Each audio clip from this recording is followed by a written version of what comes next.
Welcome to My Secret Math Tutor. For this video, we want to start our work with the basic rules of derivatives. So essentially, we have some sort of function, and we're curious, what is its derivative?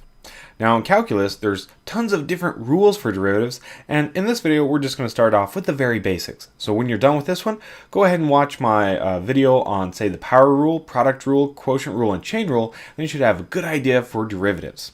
All right, let's go ahead and look at some of the basics that we need to know.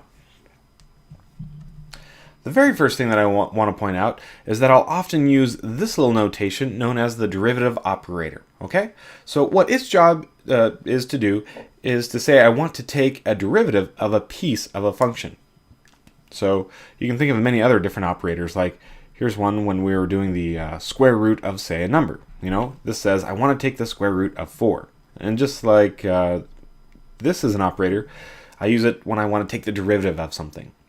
Now, as soon as it's done taking its derivative, then it's completely gone. So as soon as I'm taking the square root of 4, it's also completely gone, and I just write the result. Okay? So watch for this guy to show up in many different locations. All right, let's see what we have for some of the basics. The very first thing that you want to know about derivatives is that you can split them up over addition and subtraction.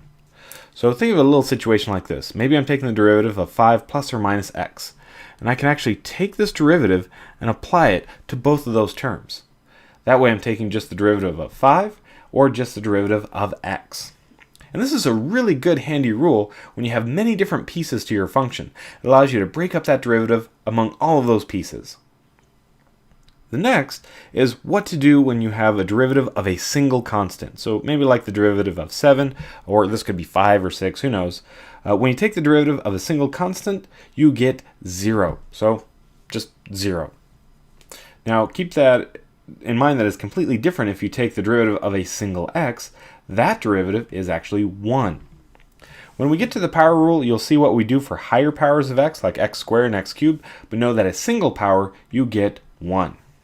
All right. Now, we also have a rule for what to do when constants are multiplied by something. So think of 3 multiplied by x squared. Now, in a situation like this, we can actually move that constant out in front of our derivative. So then I'm looking at 3 multiplied by the derivative of everything else. Now, this looks like it's almost a similar rule to this one up here. After all, they both deal with constants, but they are different. Remember, in this one, we have a constant all by itself, so it's a single constant. And this one, it's a constant multiplied by something, so it moves out front. Okay? All right, and the last of our basics is a really, really neat one. This is when you take the derivative of a natural exponential, so e to the x. When you take its derivative, you get the same thing back, so it doesn't change it.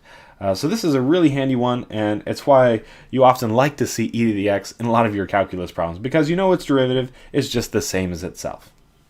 All right, so let's play around with these basics by looking at lots of different examples and see how it works, okay? All right, let's do this first one. I have the function f of x equals 5 times the square root of x. I'm curious, well, what is the derivative of this function? So I want to think what happens when I take the derivative of 5 times the square root of 2. Okay? Now think very carefully about what's going on here. This, since there is no x in it whatsoever, is simply a constant. And, of course, according to our basic rules, the derivative of a constant is 0. So I can say that the derivative of this function f is 0, just like that. All right, let's do something with a few more things in it.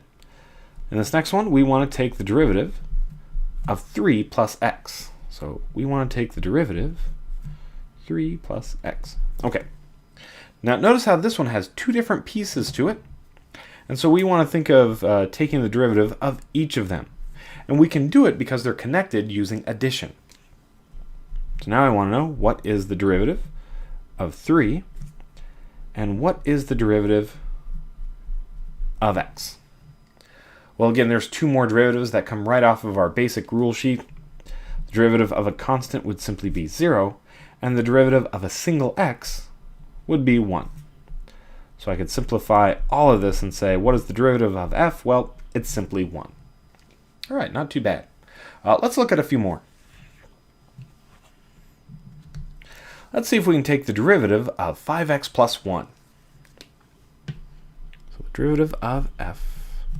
We want the derivative 5x plus 1. Okay, just like before, I can see that I have two pieces that are being combined using addition. So we'll imagine taking our derivative operator and putting it on each of those pieces. So now we want to know, well, what is the derivative of 5x? And what is the derivative of 1? Now, in this first little piece, I have a constant multiplied by x. So I'm actually going to take this 5 and move it out in front of my derivative operator. So 5 times the derivative of x plus the derivative of 1. Okay, and now I have my derivative on these nice little single components here, and we can take the derivative of each of those. So 5 times the derivative of x is 1, plus the derivative of a constant, 0. So I know that the derivative for all of f is simply 5. All right, not bad. This next one has a bunch of different pieces to it. Definitely put your thinking caps on and see how we go through this one. So we need the derivative of x minus 3x plus the square root of 5. Okay, so even though I got three pieces, they're all connected using subtraction or addition. Let's take our operator here and put it on all of those pieces. So now I'm looking for the derivative of x minus the derivative of 3x and the derivative of the square root of 5. Okay, now two of these aren't so bad. The derivative of x is 1, and the derivative of a single constant is 0. This one we have a constant multiplied by an x, so we're going to move that constant out in front of its operator. So derivative of x is 1 minus 3.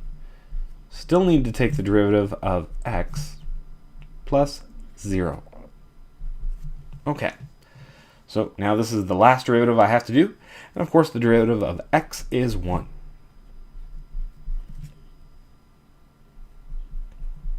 Alright, so what do we really have left? So the derivative of f is 1 minus 3, or a negative 2. Alright, looking good. Hopefully it's starting to get a little bit more solid. Let's look at one last example, and we'll see how it goes. This last one, I have f of x equals 3 times e to the x minus a 4x. Alright, so our derivative of f. We need to figure out the derivative of 3 e to the x minus 4x. Alright, so we'll start off by taking our derivative operator, putting it on each of the pieces. So now we're looking at the derivative of the first piece minus the derivative of the second piece. Okay, each of these have a constant multiplied by something. Constant multiplied by something. So we'll move each of these constants out in front.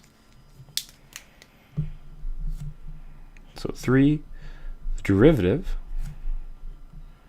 of e to the x minus 4, the derivative of x. All right, now we can take care of each of these. The derivative of e to the x, that's our special one, is the same as e to the x. Nothing changes. The derivative of x is 1, so we have minus 4 times 1. All right, let's write down everything we have left over. So the derivative of f is 3e to the x minus 4. And now you're done. So you can see that as you really take these basic rules and start to combine them, you can do the derivatives of some pretty neat functions. Now, of course, this isn't all of the rules for derivatives. Again, go ahead and check out my other videos for the power rule, product rule, quotient rule, and chain rule, so you can do even more complicated derivatives. All right. If you'd like to see some more videos, please visit mysecretmathtutor.com.